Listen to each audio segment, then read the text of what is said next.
درود پاک کب کب کہاں کہاں اور کیسے کیسے کام آتا ہے۔ ایک بہت ہی خوبصورت واقعہ، بڑا ایمان افروز واقعہ ہے جو میں آپ کے سامنے پیش کرتا ہوں۔ ایک دوست نے اپنے ایک دوسرے دوست کو قرض دیا، اور جب اس نے قرض دیا تو وہ قرض ایک بڑی اماؤنٹ تھی، 3000 دینار۔ وہ ٹائم آ گیا جب اس ٹائم وہ قرض لینے کے لیے اپنے دوست کے پاس گیا کہ بھائی مجھے میرے پیسے واپس دو، تو اس نے کہا کہ پیسے تو نہیں ہے میرے پاس، میں کولیپس ہو گیا ہوں، بزنس اب میرا ختم ہو گیا ہے، میں تمہاری رقم نہیں دے سکتا۔ اس نے ایک اور ٹائم دے دیا اسے کہ ٹھیک ہے اب اتنے وقت دنوں کے بعد میں دے دوں گا۔ وہ ٹائم بھی گزر گیا، اور جب وہ ٹائم بھی گزر گیا تو اس کے بعد اس دوست نے کہا کہ اب تو پیسے دے دو بھائی، میرا ٹائم پورا ہو گیا ہے۔ پھر نہ دے سکا ٹائم۔ آخر کار معاملہ جو ہے وہ کورٹ میں چلا گیا، قاضی کے پاس چلا گیا۔ اب قاضی نے جس کو پیسے دینے تھے اس کو بلایا اور کہا کہ بھائی آپ کو اس کے پیسے دینے ہیں؟ کہتا ہے ہاں پیسے تو دینے ہیں۔ تو کہا پھر دیتے کیوں نہیں ہو؟ کہا پیسے ہیں ہی نہیں، کاروبار ہی ختم ہو گیا ہے، قرضہ تو لیا تھا، اب میرے پاس بچا ہی کچھ نہیں ہے۔ تو کہا اچھا اب یہ بتاؤ کہ کب دو گے، کیسے دو گے؟ اس نے کہا بس میرے پاس پیسے ہی نہیں ہیں۔ تو کہا اب تمہارے پاس 30 دن کا ٹائم ہے، 30 ڈیز میں یا تو اس کے پیسے لوٹا دو یا 30 دن کے بعد تمہیں قید کر دیا جائے گا۔ یہ شخص اب گھر آیا، پیسے تو تھے نہیں، مگر شاید علماء نے لکھا کتابوں میں، یہ واقعہ کئی بڑی بڑی کتابوں میں لکھا اور درود پاک کے فضائل کی بڑی بڑی کتابوں میں لکھا، اور اس شخص نے سوچا کہ اس نے ایک حدیث پاک پڑھی ہوئی تھی کہ جس میں یہ نبی پاک علیہ الصلوۃ والسلام نے فرمایا ہے، جس کا مضمون ہے کہ جو شخص پریشان ہو، مصیبت زدہ ہو، اسے چاہیے کہ مجھ پر کثرت سے درود پاک پڑھے، کیونکہ درود پڑھنا مصیبتوں اور پریشانیوں کو لے جاتا ہے۔ اب اس عاشق رسول نے سوچا اور تو کچھ ہے نہیں، اب میں درود پاک پڑھنا شروع کرتا ہوں۔ صبح سے لے کر شام تک وہ درود پاک پڑھنے لگ گیا۔ 27 دن گزر گئے، only 3 days left، 3 دن باقی تھے قاضی کے پاس جانے میں۔ 27 دن گزر گئے درود پڑھتے پڑھتے۔ جب 28ویں رات آئی تو آنکھیں تو بند ہوئیں، مگر خواب میں اسے ایک آواز آئی، گھبراؤ نہیں، تمہارا قرضہ ادا کر دیا جائے گا، تمہارا مسئلہ سالو ہو جائے گا۔ صبح اٹھتا ہے، درود پاک پڑھ رہا ہے، مگر کہتا ہے یہ آواز سے تو مسئلہ حل نہیں ہوگا، پیغام کیا ہے اسے سمجھ نہ آیا۔ 28واں دن گزر گیا، 29ویں رات آ گئی، مگر اب آنکھیں بند ہوئیں اور قسمت جاگ اٹھی۔ نبی پاک صاحب لولاک صلی اللہ تعالیٰ علیہ وسلم خواب میں تشریف لائے، اور پیارے آقا صلی اللہ تعالیٰ علیہ وسلم نے فرمایا گھبراؤ نہیں، علی بن عیسیٰ وزیر کے پاس جاؤ، وہ تمہارا قرضہ ادا کر دے گا۔ اب یہ عاشق رسول صبح اٹھا تو ویری فریش، حشاش بشاش کہ اب تو کام ہو گیا، نبی پاک نے خواب میں آ کر بشارت دی ہے۔ مگر پھر ذہن میں سوال آیا کہ علی بن عیسیٰ کے پاس جاؤں گا تو ثبوت کیا ہے، پروف کیا ہوگا؟ میں جا کر اس کو کہوں گا کہ میرا قرضہ دے دو تو ایسے تو قرضہ نہیں دے دینا، اور میں نے اس کو کہا کہ مجھے نبی پاک نے خواب میں کہا ہے، اور اس نے اگر مجھ سے کوئی نشانی مانگی تو میں نشانی کیا دوں گا؟ آخری دن تھا، 29واں دن تھا، وہ بھی درود پڑھتے پڑھتے گزر گیا۔ 30th نائٹ آ گئی، صبح وہ دن ہے جب عدالت میں جانا ہے۔ اب اس رات پھر نبی پاک علیہ الصلوۃ والسلام خواب میں تشریف لائے، اور آقا علیہ الصلوۃ والسلام نے فرمایا کہ علی بن عیسیٰ وزیر کے پاس جاؤ، وہ تمہارا قرض ادا کر دے گا۔ کہ حضور چلا تو جاؤں گا، لیکن اگر وزیر نے مجھ سے کوئی نشانی طلب کی تو میں کیا جواب دوں گا؟ پیارے آقا علیہ الصلوۃ والسلام نے کمال کا ارشاد فرمایا کہ علی بن عیسیٰ سے کہنا کہ تم روزانہ فجر کی نماز کے بعد 5000 بار درود پاک پڑھتے ہو، یہ راز فقط تم جانتے ہو اور تمہارا رب جانتا ہے۔ اب یہ جب صبح اٹھا تو ایک نشانی بھی مل چکی تھی۔ عدالت میں جانے سے پہلے وزیر کے دربار میں پہنچ گیا، اسے یہ ڈر تھا کہ آج پیسے نہ لوٹائے تو سزا ہو سکتی ہے۔ جب وزیر کے دربار میں پہنچا تو وزیر اپنے مشیروں کے ساتھ بیٹھا تھا۔ کہا مجھے آپ سے بات کرنی ہے۔ کہا بتاؤ کیا بات کرنی ہے؟ کہا میں ایک پیغام لایا ہوں آپ کے لیے۔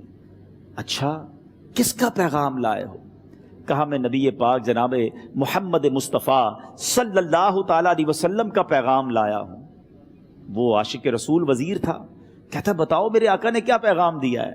کہ حضور میں 3000 دینار کا مقروض ہوں، آج آخری دن ہے اور میرے آقا نے مجھے بشارت دی ہے کہ آپ سے کہوں کہ آپ میرا قرض ادا کر دیجئے۔ علی بن عیسیٰ کہتا ہے کوئی ثبوت ہے آپ کے پاس؟ ہے کوئی دلیل بھی ہے آپ کے پاس؟ میں کیسے مان لوں کہ آپ کو نبی پاک علیہ الصلوۃ والسلام نے بھیجا ہے؟ عاشق رسول کہتا ہے خالی ہاتھ نہیں آیا، میرے آقا نے مجھے دلیل بھی عطا فرمائی ہے، مجھے ایک ایویڈنس بھی دیا ہے، اور پروف یہ ہے حضور کہ آپ روزانہ صبح فجر کی نماز کے بعد نبی پاک صلی اللہ تعالی علیہ وسلم کی بارگاہ میں درود و سلام کا نذرانہ پیش کرتے ہیں۔ جب تک 5000 کا عدد پورا نہیں ہوتا آپ اس وقت تک کسی اور سے بات نہیں کرتے، اور اے وزیر صاحب یہ رات صرف آپ کو پتہ ہے اور آپ کا رب جانتا ہے۔ اللہ اکبر، وہ وزیر تو جس کو کہے نا جھوم اٹھا، ایسا عاشق رسول وزیر تھا جو روزانہ صبح 5000 درود پڑھتا ہو، اس کی تو عید ہو گئی نا۔ وہ کہتا ہے مرحبا یا رسول اللہ، میرے آقا نے میرے درود قبول کر لیے، اس سے بڑھ کر میرے لیے سعادت کیا ہوگی۔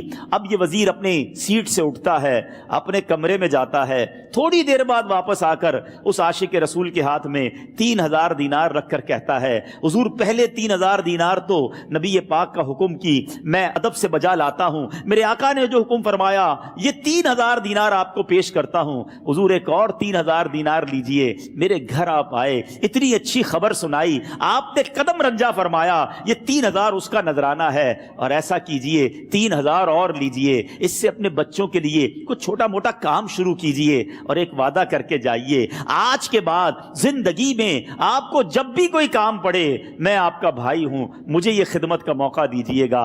اللہ اکبر، وہ مقروض جو ایک رات پہلے 3000 دینار کا مقروض تھا، ہو سکتا ہے اس کے بیک آف مائنڈ یہ بھی چل رہا ہو کہ اب شاید کل میں نے جیل میں جا کر عدالت میں جا کر گرفتاری دے کر جیل میں جانا ہے، مگر اب 9000 دینار ہاتھ میں ہیں۔ عاشق رسول جھومتا ہوا نبی پاک کی یاد میں گھومتا ہوا اب عدالت میں پہنچا۔ عدالت میں everybody expecting over there کہ آج اس نے آنا ہے اور آ کر کہنا یہی ہے کہ پیسے تو نہیں ہیں، گرفتار کر لو، مگر جا کر اس عاشق رسول نے 3000 دینار جج صاحب کے ہاتھ میں رکھ دیے۔ قاضی کہتا ہے پہلے تو یہ بتاؤ پیسے آئے کدھر سے؟ تم تو کہتے تھے غریب ہوں، تم تو کہتے تھے کاروبار نہیں ہے، ایک مہینے میں اتنی بڑی رقم کا انتظام کیسے ہو گیا؟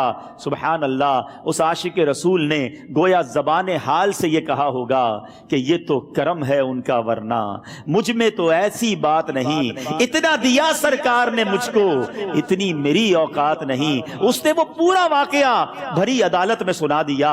اللہ اکبر، میرے پیارے اسلامی بھائیوں ذرا سوچو پہلے زمانے میں کیسے عاشقان رسول ہوا کرتے تھے، وہ جج وہ قاضی بھی کیسا سرکار علیہ الصلوۃ والسلام کا عاشق تھا۔ اپنی سیٹ سے اٹھتا ہے، بھرے دربار میں بھری عدالت میں وہ اپنے چیمبر میں اپنے کمرے میں جاتا ہے، اور تھوڑی دیر بعد واپس آ کر اس کے ہاتھ میں بھی 3000 دینار ہیں، اور وہ 3000 دینار جو ہے وہ اس عاشق رسول کے ہاتھ میں رکھتا ہے کہ سارا ثواب علی بن عیسیٰ کیسے لے جائے، میں بھی تو نبی پاک کا غلام ہوں، میں تمہارا قرضہ میں ادا کرتا ہوں۔ اچھا، اب ایک اور عجیب سینیریو یہ بن گیا کہ جس نے کیس کیا تھا، جس نے دعویٰ کیا تھا، وہ بھی یہ سارا منظر دیکھ رہا تھا۔ کہتا ہے جج صاحب ذرا رکیے، میں بھی اپنے آقا کا امتی ہوں، اور ایک کام کیجئے، قلم کاغذ منگوائیے، اس عاشق رسول کا قرضہ ہی میں معاف کر دیتا ہوں۔ اچھا، اب عاشق رسول نے وہ واپس 3000 دینار جو جج صاحب نے دیے تھے وہ واپس جج صاحب کو دیے کہ حضور یہ پیسے آپ ہی رکھ لیں، قرضہ ہی معاف ہو گیا، اب آپ کے پیسے کا میں نے کیا کرنا ہے؟ جج صاحب کہتے ہیں جو پیسے نبی پاک کے نام پر نکالے ہیں اب مجھے واپس نہیں چاہیے، یہ بھی تم اپنے ساتھ لے جاؤ۔ اللہ اکبر، میرے میٹھے اسلامی بھائیوں، وہ عاشق رسول ایک رات پہلے 3000 دینار کا مقروض ہے، اب 12000 دینار لے کر گھر کو واپس جا رہا ہے۔ اس ایک واقعے کے اندر جو ہم سب کے لیے درس ہے، جو ہم سب کے لیے پیغام ہے، شاعر لکھتے ہیں نا، دکھوں نے تم کو جو گھیرا ہو تو درود پڑھو،